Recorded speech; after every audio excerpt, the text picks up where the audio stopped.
A day in my life as a Filingong. Hello mga kapwa ko kamag-aranon.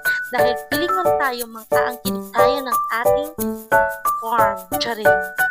Ito po yung farm ng mga mayayaman. Siyempre, galagala ang Filingon sa hindi farm. O, diba? Hindi natin farm. O, diba? May mga unggoy ako dyan na umakyat po. Gumawa po sila ng siniguelas. Gwapo't magagandang mga unggoy. Charing. It's a farm. Siniguelas po yan. Akyat po sila. Siyempre, nagaliw-aliw kami. Palamig-lamig ang mga person. Dahil mula kami sa dagat. Kaya dito dumaan kami sa farm ng aking kaibigang mayaman. O sila, maghanap pa sila ng siniguelas. O di po ako ganda-ganda basta nasa bukid. Bahala tawagin tayong taga-bukid basta maganda ang ambience sa bukid. And that's all. Thank you once again. Good morning.